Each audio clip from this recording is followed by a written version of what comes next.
అడుగు అడుగున ధనదాహం, అధికారంపై అధిక మోహం, వ్యసనాలపై తగని వ్యామోహం. అడుగు అడుగున ధనదాహం, అధికారంపై అధిక మోహం, వ్యసనాలపై తగని వ్యామోహం.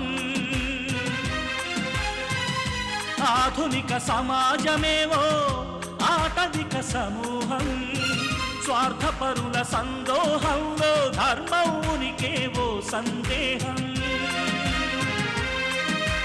మనసున్న మనిషికి ప్రతి నిమిషం ఎదురయ్యేను ఓ పద్మవ్యూహం, పద్మవ్యూహం, పద్మవ్యూహం.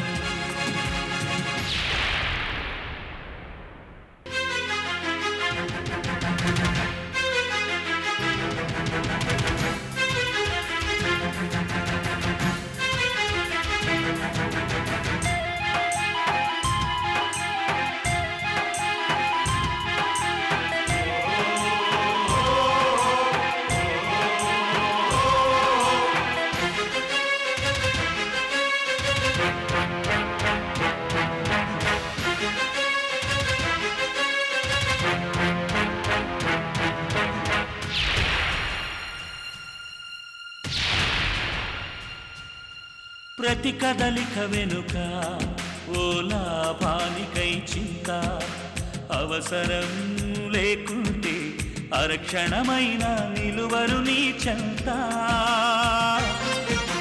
ప్రతి కదలిక వెనుక ఓ లాభానికై చింత, అవసరం లేకుంటే అరక్షణమైన నిలువరు నీ చెంత.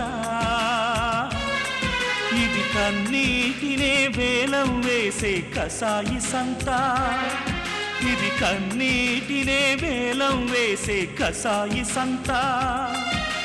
విలువలకై వెతుకులాట నేడొక పెద్ద వింత, విలువలకై వెతుకులాట నేడొక పెద్ద వింత. నే ఇలాంటి మనసున్న మనిషిని బాధ పెట్టడం మిత్ర చేసిన తప్పు. అందుకు నేను క్షమాపణ అడుగుతున్నాను. అంత మాట అనకమ్మా. పిల్లలు చేసిన తప్పులకి పెద్దవాళ్లదే బాధ్యత పెంచలమ్మా.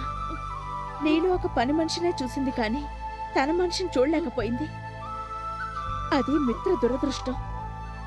ఊరుకో పెంచలమ్మా. అయినా నువ్వు ఇక్కడున్నది మిత్ర కోసం కాదు, నా కోసం. నువ్వు నా మనిషివి పెంచలమ్మా. నువ్వు బాధపడితే నేను బాధపడాల్సి వస్తుంది, అది గుర్తుంచుకో. ఇంతకన్నా నేనేం చెప్పలేను.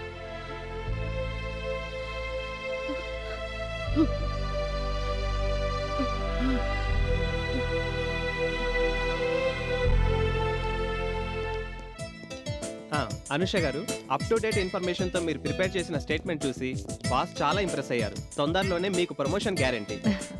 Thank you. మీరంత ప్రాపర్ గా గైడ్ చేశారు కాబట్టి నేను ఇన్ టైమ్ లో వర్క్ సక్సెస్ఫుల్ గా కంప్లీట్ చేయగలిగాను. ఏదైతేనే మీరు సక్సెస్ అయ్యారు, ప్రమోషన్ కి లైన్ క్లియర్ చేసుకున్నారు. కాబట్టి ఈ శుభ సందర్భంలో మంచి రెస్టారెంట్ కి వెళ్ళి కాఫీ తాగుతూ కబుర్లు చెప్పుకుందాం. లేదండి, నేను తొందరగా ఇంటికి వెళ్ళాలి. ఎక్కువ టైం ఏం అవ్వలేదు కదా మేడం, జస్ట్ ఒక పావు గంట కూర్చొని వెళ్ళిపోదాం. నాకు వేరే పని ఉందండి. అయినా ఎలాగో మీరు ప్రమోషన్ వస్తుందని చెప్తున్నారుగా, అప్పుడు మీకు మంచి పార్టీ ఇస్తాను. ఓకేనా? మరి నేను వస్తాను. కనీసం బస్ స్టాప్ వరకైనా కంపెనీ ఇస్తాను. రండి మేడం. సరే.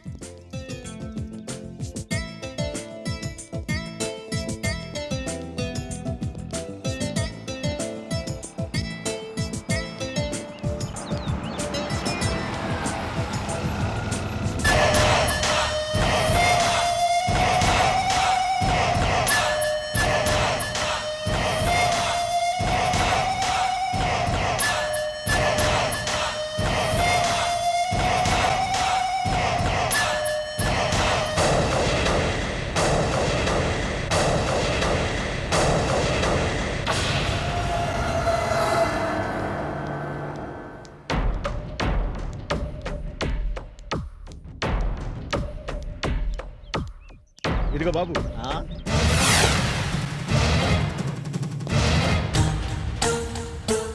ఇచ్చారా?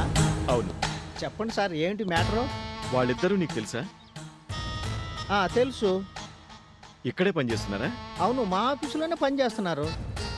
ఇద్దరు బాగా క్లోజా?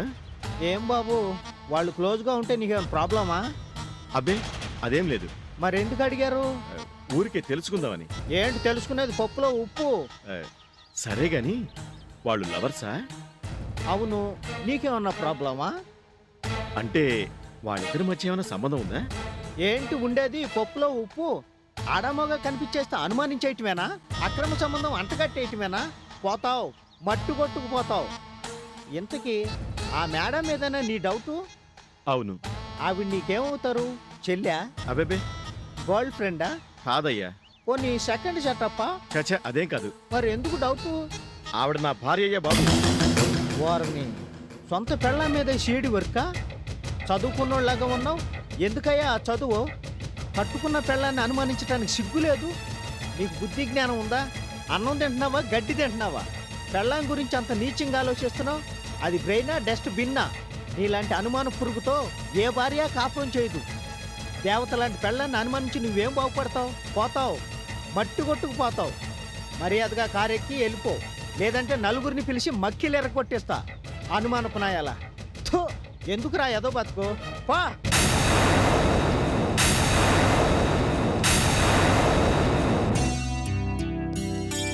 నమస్కారం. నమస్తే. వీరు కుమార్ గారని మా డైరెక్టర్. నమస్కారం మేడం. నమస్తే. మీతో కొంచెం డిస్కస్ చేద్దామని వచ్చాం. కూర్చోండి.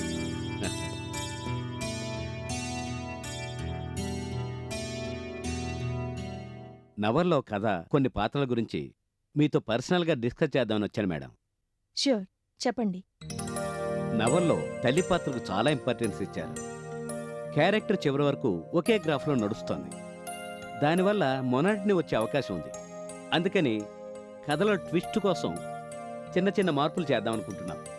లేదు డైరెక్టర్ గారు, కథలో ట్విస్ట్ కోసం క్యారెక్టరైజేషన్ మారిస్తే ఆ క్యారెక్టర్కున్న ఇంప్రెషన్ పోతుంది. అది చాలా ఉదాత్తమైన పాత్ర, ఉన్నతమైన పాత్ర. అమ్మ అన్న మాటకి సరైన అర్థాన్నిచ్చే పాత్ర. ఆ తల్లికి మనుషుల్ని ప్రేమించే మనసుంది. తన ప్రేమని 10 మందికి పంచిచ్చే మంచితనం ఉంది, మానవత్వం ఉంది, నీతి నిజాయితీ ఉన్నాయి, నైతిక విలువలున్నాయి.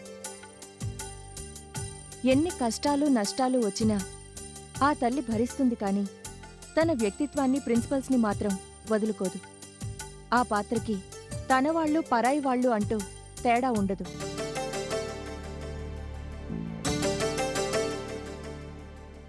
అంతా తనవాళ్లే అనుకొని అవసరమైతే వాళ్ల కోసం ఎంత త్యాగమైనా చేస్తుంది. కథకి ఈ క్యారెక్టరే వెన్నెముక. ఆ క్యారెక్టరైజేషన్ పాఠకులకి బాగా నచ్చింది. నవల వరకు ఓకే మేడం, కానీ మానవ సంబంధాలు కూడా వ్యాపారం అయిపోతున్న ఈ రోజుల్లో మనుషుల్లో మరీ అంత మంచితనం అంటే కాస్త ఎగ్జాగరేట్ చేసినట్టు అనిపిస్తోంది. నోనో, మీకా డౌట్ అక్కర్లేదు. కొందరికి ఆ క్యారెక్టరైజేషన్ మంచి పేరు తెచ్చిపెడుతుంది. అందులోంచి బయటకొస్తే ఆ పాత్రను చూడలేరు. అందుకు ఉదాహరణ మా అమ్మగారే.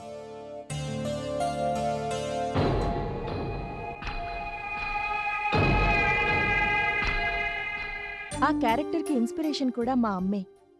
ఎన్నో కష్టాలు, అవమానాలు భరించింది, కానీ తన ప్రిన్సిపల్స్ను మాత్రం వదులుకోలేదు. వదులుకుంటే మా అమ్మ జీవితంలో ఎంతగానో సుఖపడుండొచ్చు, ఇంకా గొప్పదై ఉండొచ్చు. కానీ ఆ పని మాత్రం చేయలేదు. శత్రువునైనా ప్రేమించగల గొప్ప మనసు మా అమ్మది. కాబట్టి మీరా క్యారెక్టర్ని యాజ్ ఇట్ ఈజ్గా ప్రెజెంట్ చేస్తే మంచిది. చిన్న మార్పు చేసినా డైల్యూట్ అయిపోతుంది. మొదట్నుంచి ప్రేక్షకులు ఆ పాత్ర మీద పెంచుకున్న అభిమానం, గౌరవం తగ్గిపోతాయి. దాంతో డిసప్పాయింట్ అవుతారు. అది మనకు ఏ రకంగానూ ప్లస్ పాయింట్ కాదు. కరుణ క్యారెక్టర్ గురించి కూడా చెప్పండి మేడం. చాప కింద నీరులా తెలియకుండానే దగ్గరికి చేరి జీవితాలు నాశనం చేసే మనుషులు కొందరుంటారు. వాళ్ల మాటల్లో, చేతల్లో, చేసే ప్రతి పనిలో, వాళ్ల ప్రేమలో, చివరికి వాళ్ల శ్వాసలో కూడా స్వార్థమే ఉంటుంది.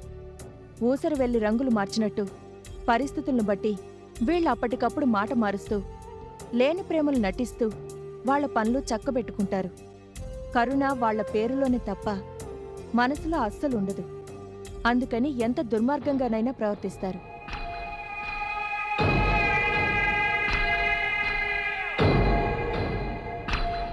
డైరెక్టర్ గారు, ఆ పాత్రని మీరు ఎంతైనా ఇంప్రవైజ్ చేసుకోవచ్చు. పల్లవి అని యూత్ఫుల్ క్యారెక్టర్ ఉంది కదా, ఆ గ్రాఫ్ గురించి కూడా చెప్పండి మేడం. ఫికిల్ మైండ్ అంటారు కదా, అలాంటి క్యారెక్టర్ పల్లవి. తనకంటూ ఖచ్చితమైన అభిప్రాయాలంటూ ఉండవు. కొందరి మీద అనవసరంగా ద్వేషం పెంచుకుంటుంది, కొందరిని అకారణంగా ప్రేమిస్తుంది. చెప్పుడు మాటలు వినడం, మనుషుల్ని గుడ్డిగా నమ్మడం చేస్తుంది. ఈ వీక్నెస్ పట్టుకుని కొందరు వాళ్ళ వెనక చేరి తమకి అవసరమైనట్టుగా మోల్డ్ చేసుకుంటారు. వాళ్ళ జీవితాల్ని నాశనం చేస్తారు. జీవితం రిమోట్ని ఎవరికో ఇచ్చి బతుకును నాశనం చేసుకుంటారు పల్లవి లాంటి వాళ్ళు. ఆ విషయం చెప్పినా ఒప్పుకోవడానికి వాళ్ళ ఈగో అడ్డొస్తుంది. అలాంటి చిత్రమైన పాత్రది. ఆ పాత్ర మీద ఒక్కోసారి జాలి కలుగుతూ ఉంటుంది, ఒక్కోసారి కోపం వస్తుంటుంది. మీరేదో క్లైమాక్స్ గురించి అడుగుతున్నారు కదా. ఆ, అదే మేడం, సినిమా విజువల్ మీడియా కాబట్టి క్లైమాక్స్ ఇంట్రెస్టింగ్గా ఉండేట్టు స్క్రీన్ ప్లేలో కొన్ని మార్పులు చేశాం. ఇది టోటల్ ట్రీట్మెంట్. మీరు ఒకసారి చూస్తే మనం మరోసారి డిస్కస్ చేద్దాం. ఓకే డైరెక్టర్ గారు. ఆ. యాక్షను ఫిక్షను ఉండేలా కథలు వస్తున్న ప్రెజెంట్ ట్రెండ్లో మీరొచ్చి కథ గురించి పాత్రల గురించి డిస్కస్ చేస్తున్నారంటే రియల్లీ గ్రేట్. మంచి సినిమా తీయాలన్న తపన, అందుకు తగిన అభిరుచి ఉన్న ప్రొడ్యూసర్ గారు, ఆయన అభిప్రాయాలకు విలువనిచ్చే డైరెక్టర్గా మీరు దొరకడం నిజంగా నా అదృష్టం. Thank you madam. మీ నవలకి న్యాయం చేయగలిగితే మేము సక్సెస్ అయినట్టే మేడం. మేము బయలుదేరుతామమ్మా. ఆగండి బాబు, ఆగండి ఆగండి ఆగండి. ఇదిగో డైరెక్టర్ బాబు, మా సునీతమ్మ కథని సినిమాగా తీస్తున్నారు కదా, ఆ, ఇక చూసుకోండి ఆ సినిమా ఎంత సూపర్ సూపర్ సూపర్ హిట్ అయిపోద్దో. ఈ కాఫీ తాగండి, థ్యాంక్స్. ఇంకా మంచి మంచి ఐడియాలు వస్తాయి. తీసుకోండి.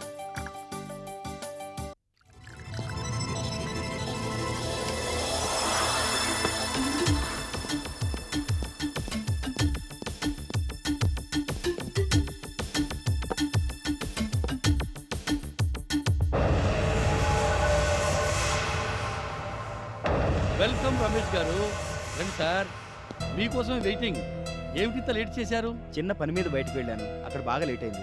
నో ప్రాబ్లం సార్, మందు ఆర్డర్ ఇచ్చి మనశ్శాంతిగా మాట్లాడుకుందాం. చెప్పండి, ఏం తీసుకుంటారు? రెగ్యులర్ బ్రాండేనా లేక వెరైటీగా కొత్త కాంబినేషన్ ఏమైనా ట్రై చేద్దామా? మీ ఇష్టం సార్. Bearer sir. ఇందాక ఆర్డర్ ఇచ్చింది 2 నిమిషాల్లో టేబుల్ మీద ఉండాలి. Okay sir. రమేష్ గారు, లాస్ట్ టైం మీ బాస్తో చెప్పి చాలా పెద్ద కాంట్రాక్ట్ ఇప్పించారు, బాగా లాభాలు వచ్చాయి. నేను ఫుల్ హ్యాపీస్. అందుకే ఇచ్చిన మాట ప్రకారం రింగ్ రోడ్లో మీకు మీ బాస్కి సైట్ ఇప్పించాను. సార్, ఈసారి కూడా మీ బాస్కు చెప్పండి, ఏం కావాలన్నా ఇస్తాను. మీరు నన్ను చూసుకుంటే నేను మిమ్మల్ని చూసుకుంటాను. అలాగే, తప్పకుండా చెప్తాను. ఓకే. ఇంతకీ అమెరికా ఎప్పుడు వెళ్తున్నారు సార్? ఇప్పట్లో లేదండి, మా వాడు ఇక్కడే ఉన్నాడు నాగరాజు గారు. అలాగా, తీసుకోండి సార్. మన రిలేషన్ ఇలాగే 3 పెగ్గులు 6 షోడల్లా కంటిన్యూ అవ్వాలని కోరుకుంటూ Cheers.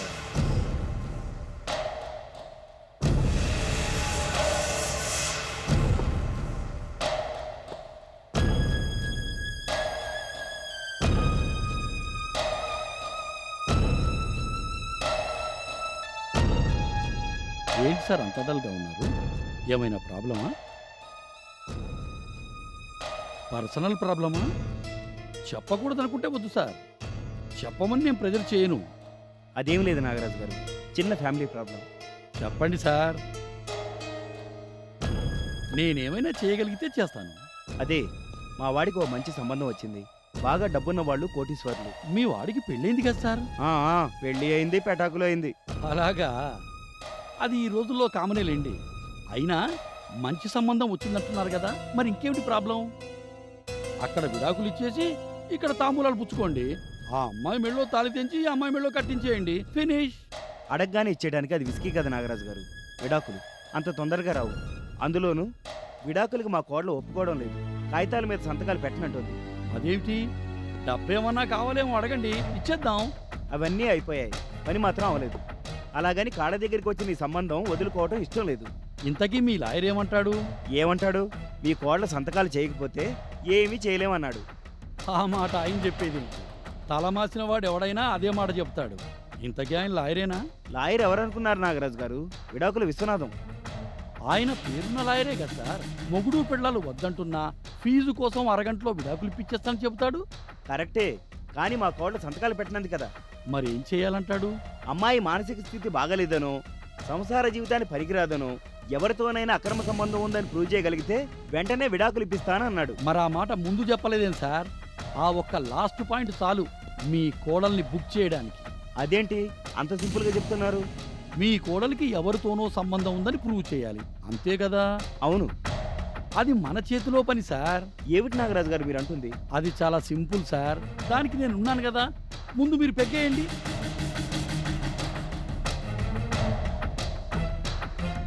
ఇప్పుడు సెట్ అయ్యారు కదా, నేను చెప్పినట్టు చేయండి. చెప్పండి నాగరాజు గారు. ఏదో ఓ కారణం చెప్పి మీ కోడలు మా హోటల్కి వచ్చేలా మీ అబ్బాయి చేత ఫోన్ చేయించండి.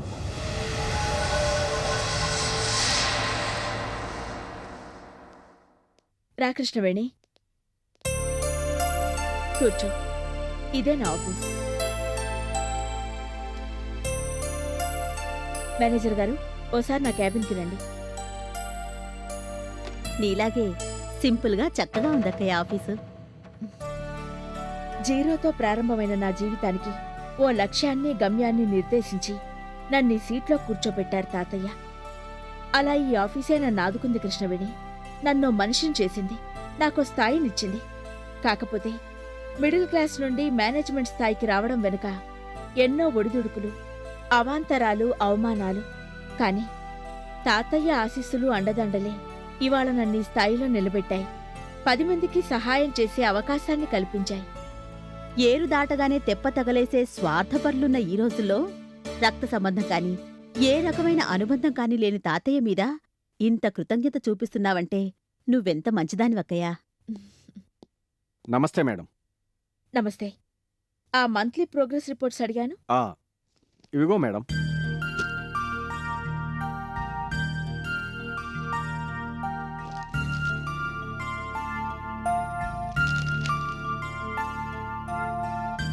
ఈ ఏరియాలో సేల్స్ ఎందుకింత డ్రాప్ అయ్యాయి?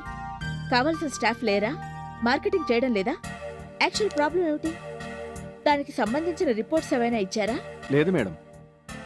ఇమీడియట్ గా ఎక్స్ప్లెనేషన్ కాల్ ఫర్ చేయండి. అలాగే మేడం. ఆ కేఎన్కే అసోసియేట్స్ నుంచి చెక్ వచ్చిందా? రాలేదు మేడం. ఎన్నిసార్లు ఫోన్ చేసినా రెస్పాన్స్ లేదు. రిమైండ్ చేస్తూ లెటర్ పంపారా? పంపాను మేడం. రెగ్యులర్గా ఫాలో అప్ కూడా చేస్తున్నాను. వాళ్ళ దగ్గర నుంచి ప్రాపర్ రిప్లై లేదు. ఆ నెంబర్ కలిపివ్వండి, నేను మాట్లాడతాను.